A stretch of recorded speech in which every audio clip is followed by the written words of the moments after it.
Bismillahirrahmanirrahim. Assalamualaikum warahmatullahi wabarakatuh. Subhanal khair ayyuhat thalibat. Kaifa halukunna? Nada Allah Ta'ala asallahu an yahfazuna fi kulli sihah wa afiyah daiman. Tayyib. Banat ya thalibat, nuridu an nata'allama darsa at-tauhid fi al-mawdu' keadaan manusia dan petunjuk Tuhan. Kita akan mempelajari subjek tauhid dengan tajuk keadaan manusia dan petunjuk Tuhan atau agama. Ya. Kalau dekat buku tauhid mungkin ada dekat halaman muka surat 55 ya. Keadaan manusia dan petunjuk Tuhan atau agama. Ni ya. Ni sudah dah buat ringkasan sikit. Okey. Keadaan manusia dan petunjuk Tuhan. Manusia hidup ini kita mulakan dengan baca basmalah. Bismillahirrahmanirrahim. Manusia hidup ini telah membawa dan mempunyai beberapa petunjuk untuk menjaga dan menyempurnakan hidup dan kehidupannya dan untuk mencapai kesempurnaannya. Petunjuk itu ada beberapa macam dan bertingkat-tingkat. Ya, manusia terlahir ke dunia, Allah telah bagi petunjuk, ya. Allah telah bagi petunjuk macam mana agar manusia ni boleh hidup. Ya, macam mana agar manusia ni boleh hidup sesuai dengan tujuan penciptaan manusia. Allah ciptaan manusia itu untuk apa? Untuk beribadah kepada Allah. Ya, so Allah telah bagi petunjuk-petunjuk macam mana manusia ni kena hidup. Dan petunjuk ini bertingkat-tingkat ya, sesuai dengan tingkatannya. Ini ada 4 tingkatan, 4 macam petunjuk, dari petunjuk pertama hingga keempat. Ya, tidak boleh dibalik-balik. Ya, dari petunjuk pertama adalah yang paling rendah. Petunjuk pertama adalah perasaan asli, ya. Perasaan asli atau insting. Insting dalam bahasa Arab disebut dengan ilhamun fitriyun. Ilham fitri, asli. Ya, insting yang asli. Yaitu perasaan yang ada sejak manusia dilahirkan. Contohnya adalah lapar dan haus. Perasaan asli. Kalau lapar, haus itu semua orang ada kan? Semua orang ada, semua orang tahu macam mana lapar, semua orang tahu macam mana haus. Ya. Contohnya lapar, haus, enak, tidak enak ya. Nyaman kah, tak nyaman kah? Tu ada semua. Yang telah ada pada anak-anak atau bayi sehingga menangis, minta makan, minta minum. Itulah petunjuk yang telah Allah berikan. Yang paling rendah adalah makan dan perasaan asli. Contohnya lapar. Kalau lapar orang mesti cari makan. Kalau bayi lapar dia menangis sehingga orang tua dia bagi makan. Ya, haus maka manusia akan mencari minum. Petunjuk ini besar sekali gunanya bagi manusia. Perasaan asli ada dengan tidak diajar atau dididik atau dipengaruhi dari luar. Ya. Tentu saja petunjuk itu tidak cukup bagi kehidupan manusia sebagai semulia-mulia makhluk, bahkan bagi binatang pun belum mencukupi. Petunjuk ini ada dekat manusia, ada dekat binatang juga. Ya. Namun petunjuk ini tak boleh mencukupi manusia untuk hidup. Belum boleh membawa manusia untuk menjadi makhluk yang mulia dalam hidup ini. Okey, sambung dekat petunjuk kedua. Ya. Karena tadi manusia dekat bumi ni bukan hanya untuk makan dan minum, ya. Mengantuk terus tidur, bukan, ya, tapi ada lagi untuk menyembah pada Allah, ya. So Allah bagi petunjuk yang kedua yang tingkatannya lebih tinggi, iaitu deriya.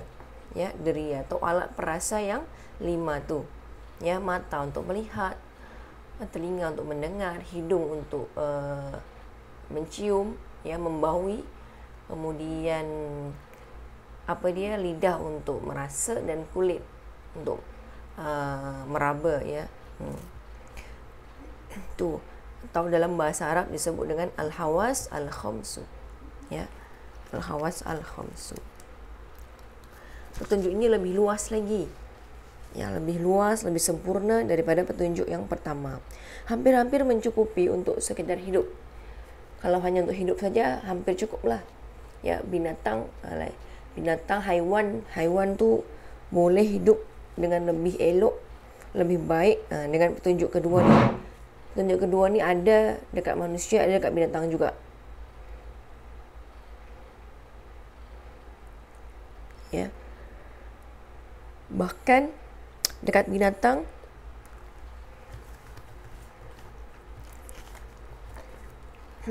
nampak ya, dua petunjuk itu cepat sekali tumbuhnya pada binatang atau haiwan dan lambat benar pada manusia. Dalam meraba, mencium, mendengar, melihat, tampak benar kekurangan manusia dari sebahagian haiwan seperti anjing, kuda, burung, semut dan sebagainya. Ya. Anjing tu boleh membaui, boleh mencium bau dari jarak jauh kan. Maka dari itu anjing tu boleh membantu polis-polis untuk mencari apa, mencari barang ke, mencari orang ke, ya kan. Burung elang dia punya penglihatan yang elok, yang lagi elok daripada manusia. Ya, dari atas sana dia boleh tampak ikan dalam air, ya. Kalau manusia tu tak boleh. Ya. Cukup ke dua petunjuk itu untuk manusia hidup? Belum cukup. Ya. Deria ini masih amat mudah sekali untuk bersalah. Barang yang kecil tak dapat dilihat oleh mata dari jarak jauh. Barang yang besar kelihatan kecil apabila dilihat dari jarak jauh. Suara yang keras tak dapat didengar lagi dengan sebab yang sedikit. Suara yang keras kalau jauh tak boleh kita dengar. Sepotong kayu yang lurus akan tampak oleh mata berbelok-belok dan bergerak-gerak apabila dilihat dalam air. Ya. Kita tengok pensel, kalau kita masukkan dalam gelas yang isi air tu nampak pensel tu macam patah kan. Itu mengatakan bahawa mata ni banyak salah. Mata ni boleh salah. Ya. So dengan dua petunjuk ini, yang pertama adalah perasaan asli atau insting, ya, atau ilhamun fitriyun, dan petunjuk yang kedua adalah deria al-hawas al-khamsu. Dan tidak cukup untuk manusia hidup menjadi makhluk yang mulia. Kalau untuk hidup seperti macam hewan tu boleh lah, ya, hidup hanya untuk makan, minum, tidur, itu boleh lah, ya. Tapi untuk menjadi makhluk yang mulia di hadapan Allah tu tak cukup lagi. So ada petunjuk yang ketiga. Petunjuk yang ketiga itu apa?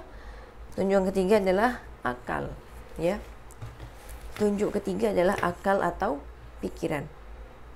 Akal ni Allah ciptakan untuk menyempurnakan petunjuk yang pertama dan kedua, untuk membenarkan atau memperbaiki kesalahan petunjuk pertama dan kedua, ya. Akal ini petunjuk tertentu untuk manusia, guna untuk menyempurnakan petunjuk yang pertama dan kedua. Akal ini pula yang dapat membenarkan kesalahan-kesalahan petunjuk pertama dan kedua. Kalau akal hanya untuk manusia, ya. Makhluk lain tidak Allah bagi akal. Dengan akal ni dia akan tahu, oh, itu apa? Dekat kejauhan ada nampak nampak titik bergoyang-goyang, ya, dari jarak jauh.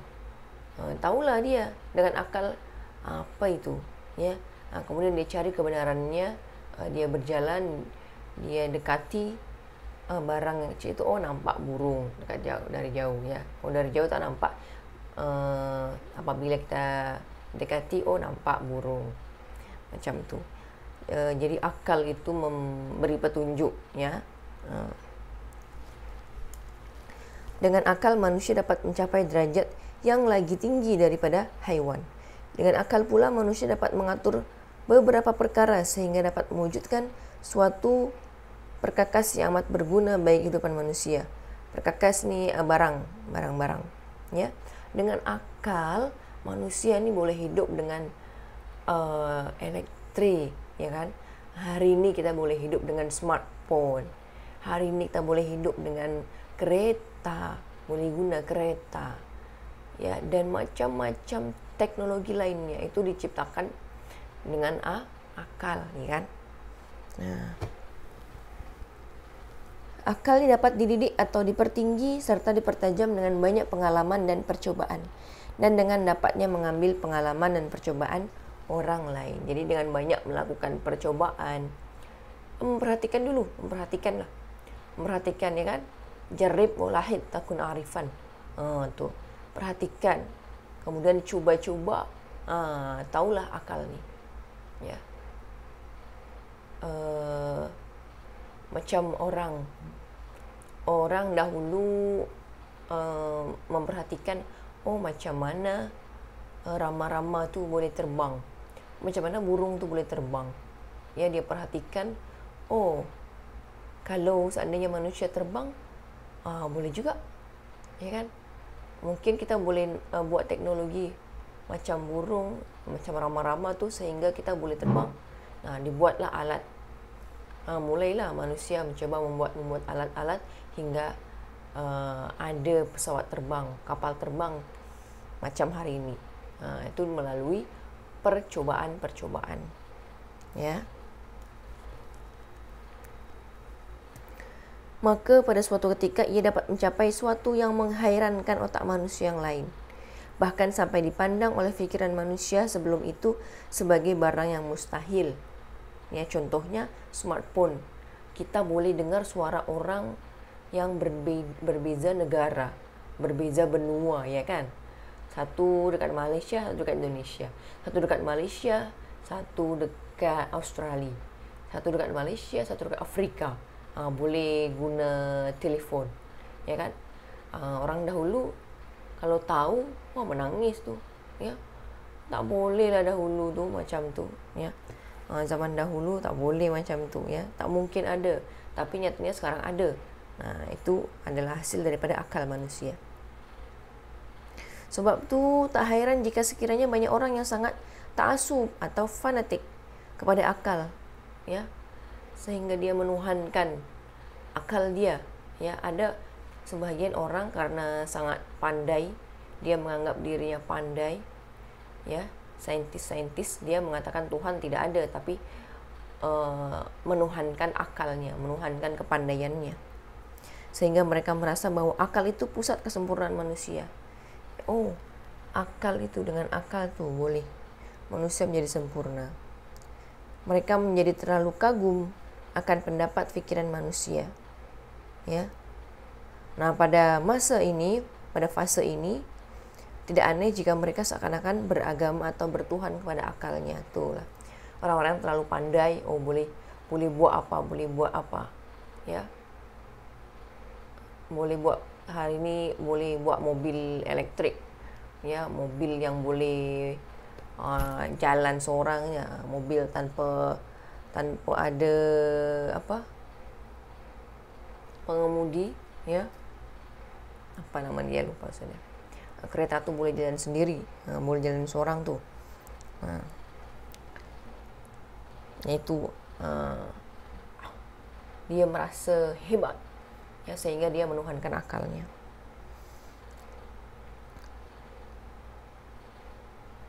Ya, sudah sampai sini dahulu, ya, apa yang saya ajarkan.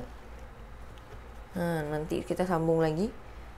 So yang pertama ada petunjuk perasaan asli, yang kedua ada deria, yang ketiga ada akal. Ya, akal ni belum siap lagi.